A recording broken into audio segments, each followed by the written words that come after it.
Y como vimos en el reportaje, amables televidentes, hablábamos de las afectaciones en varias comunidades amazónicas producto del fuerte invierno que ha azotado estas comunidades, estos territorios. El pasado sábado veíamos el desbordamiento del río Bobonaza, lo que derivó en la afectación en varias viviendas y en varios terrenos. Para hablar sobre este tema nos acompaña ya el asambleísta Carlos Viteri, quien nos ha acompañado en este espacio informativo. Bienvenido a la televisión legislativa. Muchas gracias. Un saludo y un inmenso abrazo a todos los ecuatorianos y ecuatorianas, a todos ellos y ellas, Alichichi. Asambleísta, usted ha seguido de cerca este tema, ha podido acompañar un poco las acciones que se han emprendido en estas comunidades amazónicas. Así fue. El sábado, el último sábado, 11 de octubre, pues se desbordaron dos ríos, el río Arajuno y el río Bobonaza en la provincia de Pastaza. Pues desde horas de la mañana yo me puse en contacto con María del Pilar Cornejo, la secretaria de Gestión de Riesgos, y afortunadamente pudimos estar en el enlace del compañero presidente en Archidona, donde compartimos también la información. Desde ahí dimos seguimiento y sobre todo yo siendo de la provincia de Pastaza, tuve varias llamadas alertando la situación y di seguimiento desde ese momento al punto de que pues, pudimos trasladarnos con María del Pilar a la provincia de Pastaza. Provocamos una reunión del COE que era necesario, puesto que el COE tiene protocolos en este tipo de situaciones, de tal forma que pudimos constatar de que Gestión de Riesgos, Aeropolicial tuvieron una actuación inmediata, eficiente, lo que da cuenta de que hoy por hoy tenemos instituciones que responden a este tipo de emergencias y que hace que las comunidades no se sientan solas. En términos generales, ¿cuál ha sido el impacto del invierno? ¿Cuántas comunidades se vieron afectadas, familias, cultivos? Estamos hablando de más de una decena de comunidades, pueden estar entre 12 y 15 comunidades por lo menos las afectadas, tanto en la cuenca del Bobonaza cuanto en la cuenca del Arajuno. En términos de población directa afectada, podemos hacer un estimado porque los datos cuantificados totales están levantando Gestión de Riesgos. El clima en la Amazonía está muy variable, está lloviendo bastante, lo cual ha dificultado también el levantamiento de toda la información de todas las comunidades, pero estamos hablando de alrededor de unas 800 familias y podemos estimar entre 2.000 y 2.500 afectados directos que han perdido sembríos, sembríos de yuca, plátano, maíz, cacao, café, piscinas de peces, y por otro lado, escuelitas que han quedado también afectadas, escuelitas cercano al río, viviendas, y por otro lado, en comunidades como Sarayacu y Pacayacu fueron inundadas las pistas de aterrizaje, que son los medios más importantes de tránsito, de tal manera que la afectación, si cuantificamos en términos económicos, es enorme. De comunidades que han perdido prácticamente su principal fuente de seguridad alimentaria, que constituyen las chacras y que para recuperarlas van a requerir por lo menos de alrededor de un año para poder recuperar esa productividad. Si bien usted manifiesta que el clima es variable en la Amazonía, al menos conocemos de momento que el cauce de los ríos ya habría vuelto a la normalidad. El cauce de los ríos volvió a la normalidad. Y en el caso del Bobonaza, te comento, hace 17 años yo estaba en Sarayacu con mi familia, ocurrió una creciente similar que cubrió la pista de aterrizaje. Es decir, el río, por un lado, incrementa su caudal, pero con la creciente, los pequeños afluentes se represan y esto se desborda y va cubriendo, ¿no? De tal manera que los afluentes también contribuyen a que haya la inundación. Y eso ocurrió hace 17 años. ¿Y esto deriva en que las comunidades queden incomunicadas, precisamente? Queden incomunicadas. Afortunadamente, en el caso de Arajuno, el alcalde de Arajuno tuvo acceso a un teléfono y llamó al 911. Y eso activó inmediatamente a Gestión de Riesgos, Aeropolicial. Hicieron una llamada a las 3 de la mañana. Aeropolicial, yo visité a los pues, compañeros de aeropolicial en la base de Shell, en Pastaza. Ellos me comentaban que despegaron del aeropuerto tan pronto amaneció, ¿no? Antes de las 8 de la mañana, en cuanto pues, resultó operable, llegaron justo cuando una comunidad que habita en una isla, Quillucaspi, ¿no? En una isla, veían cubrir poco a poco esa isla. Estaban desesperados, llegan a tiempo y hacen una evacuación inmediata de los pobladores. Y, pues, y al mismo tiempo hay comunidades como la 18 de septiembre, me parece, que tiene cerca de una decena de casas que están a punto de ser pues, erosionadas, ¿no? por la fuerza del río. Estamos hablando de ríos que cuando crecen tienen una fuerza descomunal, impresionante. Entonces, pues se dieron este tipo de situaciones. Hoy por hoy en la provincia de Pastaza el COE se activó y todas las instituciones, riesgos, MIES, las Fuerzas Armadas, la Policía, MAGAP, Ministerio de Educación, Ministerio de Salud, Midubi, entre otras, ya tienen tareas, ya tienen plazos que cumplir a fin de que pues, todas las comunidades reciban la asistencia necesaria y en el caso de todo el proceso sistema productivo hasta la reactivación de sus economías. ¿Cuáles fueron las primeras acciones que se emprendieron? Las primeras acciones fueron el de levantar la información a fin de saber cuántas raciones alimenticias se requieren en forma urgente, vituallas, etc. Y la primera comunidad que se hizo fue en Arajuno, y ellos recibieron casi el mismo día, recibieron las primeras ayudas, sábado 11 de octubre. Sarayaku recibió el día martes. Nosotros justamente con la ministra María del Pilar Cornejo ingresamos a Sarayaku en el helicóptero de las Fuerzas Armadas a conversar con la gente, a entregar las raciones que al día siguiente fueron complementados y durante toda esta semana Gestión de Riesgos ha venido entregando estas raciones alimenticias que se van a sumar evidentemente con las raciones que el MIES también otorga. Esto va a ser necesario hacerlo en forma permanente porque las chacras que tienen las comunidades son la principal fuente de alimentación cotidiana y si se pierden aquello, pues pues se quedan sin alimentación, claro, ¿no? Entonces, esa es la principal actividad. Ahora, Midubi tiene que hacer toda la evaluación. Entiendo que esta semana avanzaron para ver las casas que fueron afectadas. En ese sentido, ¿qué ha pasado con las familias directamente afectadas? ¿Ellas fueron evacuadas, han retornado a sus territorios o están en lugares provisionales? ¿Cuál es la situación al momento? La comunidad evacuada básicamente fue en Arajuno, ya, esa comunidad Quillucaspi, donde en su totalidad fueron evacuadas más de una veintena de personas. En el caso de la cuenca del Bobonaza, fueron algunas personas de tercera edad que fueron evacuadas para ponerlos en un lugar seguro.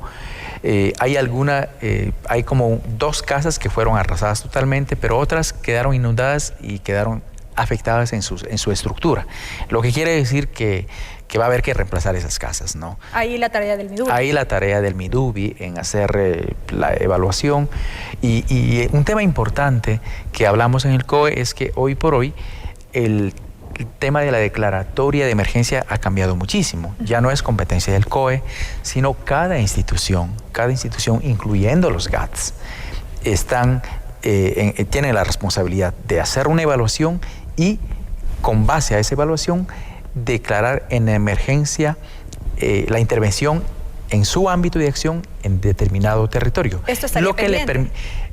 Eso está pendiente, lo que le permite a una institución movilizar recursos inmediatamente a fin de ayudar a las comunidades. El día lunes entrante va a haber una reunión del COE provincial para evaluar qué instituciones han hecho la evaluación debida que se resolvió y en qué ámbitos se declaran emergencia para avanzar en esta asistencia a las comunidades afectadas. ¿Cómo más apoyar a las comunidades amazónicas? ¿Se ha planificado de alguna manera alguna actividad para apoyar a las familias afectadas?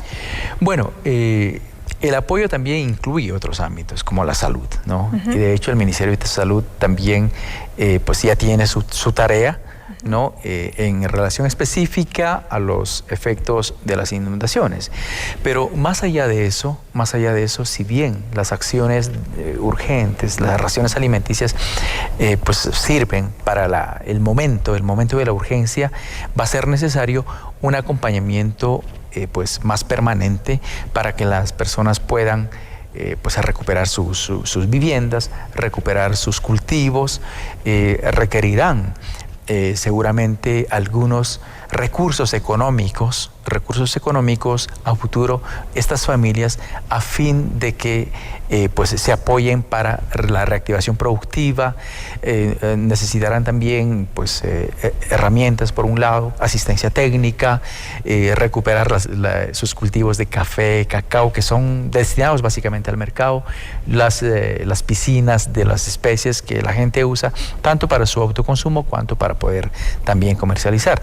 Todo eso va a requerir de un acompañamiento permanente de cada una de las instituciones en su ámbito. Y la definición de planes de contingencia en el sentido de prever qué hacer ante un eventual hecho similar, o sea, que esto se vuelva a repetir. Bueno, nunca se sabe con la madre cumplir. naturaleza nunca se sabe, y particularmente en la Amazonía. Yo creo que en el país se ha avanzado muchísimo en todo lo que significa gestión de riesgos. Antes no teníamos una Secretaría de Gestión de Riesgos, hoy lo tenemos. Antes no había el COE, pues hoy existe el COE, que evidentemente requiere también de mayor liderazgo en algunas partes, ¿no? En algunas provincias el liderazgo de los gobernadores o gobernadoras son realmente importantes y pues han sido decisivos. En otras partes a veces la falta de liderazgo se siente, ¿no? Y por otro lado, yo creo que tenemos que avanzar como país, y en regiones como la Amazonía, con especial énfasis a estas situaciones de climas cambiantes, ¿no? Y de comportamiento de la naturaleza que es diferente a lo que puede ocurrir en otras partes. Los ríos cada cierto tiempo cambian de cauce, están en permanente movimiento, ¿no? Pues donde es necesario tener también el conocimiento ancestral para poder pues entender este comportamiento de los ríos. Y por otro lado, me parece que es sumamente importante que el criterio, el esquema o el componente de gestión de riesgos sea un componente asumido con mayor fortaleza, con mayor seriedad y obviamente con eficiencia por todos los GATS y los GATS parroquiales, y que haya capacitación a nivel de las comunidades para pues una reacción inmediata. Y por otro lado, en zonas como la Amazonía, en donde las comunidades están sumamente dispersas, es obvio que se requieren mayores medios de transporte rápido, sea por agua, sea por tierra o sea por aire. Eso hay que fortalecer. Asambleísta, a mí me gustaría aprovechar su presencia para abordar un tema puntual. El fin de semana anterior, durante el Enlace Ciudadano, el presidente de la República hablaba de la posibilidad de duplicar los recursos para los gobiernos locales de la Amazonía por el concepto de estos dineros que reciben por cada barril de crudo que se extrae del petróleo. Siempre y cuando, decía él, los gobiernos se comprometan a apoyar una actividad extractiva responsable. ¿Qué criterio le merece este tema? Mira, y ecuatorianos y ecuatorianas, se ha planteado pues desde algunos sectores la demanda o la exigencia de incrementar los recursos de la Ley 010. Todos debemos estar absolutamente claros de que los recursos de la Ley 010 que fueron creados en 1992 son recursos que provienen en su totalidad, el 100% de la explotación petrolera. Al inicio fueron 10 centavos, por eso la Ley 010. Posteriormente tuvo un incremento lento. El gobierno de la Revolución Ciudadana lo puso a $1. Es lo que reciben los territorios por cada barril de crudo que se extrae. Los gobiernos autónomos descentralizados, ¿no? El equivalente de $1 por barril que se extrae de la Amazonía, y que hoy por hoy bordea alrededor de los $200 millones, adicional a lo que los GATS reciben en sus presupuestos generales. Es adicional, ¿no? Y que dicho sea de paso, pues los GATS, especialmente aquellos que más claman porque se incremente, jamás han informado a los ciudadanos amazónicos de qué destino le dan a esos recursos provenientes de la Ley 010. Ahora, el otro tema, quienes han hecho su plataforma política de esta pieve de incremento de recursos han sido prefectos de oposición, ¿no? Básicamente de Pachacuti, en la Amazonía. Pero allí hay una incoherencia absoluta, porque prefectos que han hecho su bandera política, su plataforma demagógica de la oposición a la actividad petrolera, son los primeros en pedir que se incremente a $5. ¿En qué quedamos? Se oponen a la actividad petrolera y luego piden que se incremente recursos que provienen de la actividad petrolera. Ahí hay un doble discurso, una doble moral. Es decir, eso les descubre como demagogos, y que empiezan a hacer una baratija de ofertas a los ciudadanos amazónicos diciendo quién pide más, ¿no?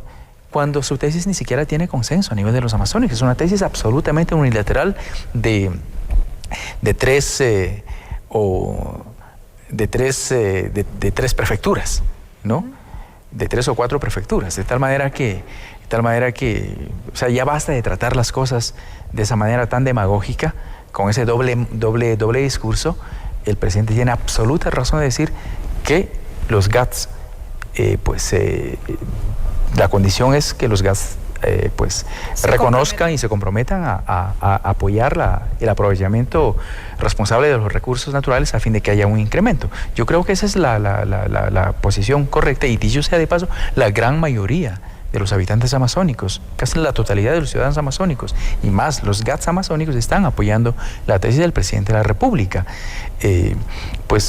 Los GATS parroquiales y los GATS municipales no están de acuerdo con la tesis de los prefectos de oposición de la Amazonía.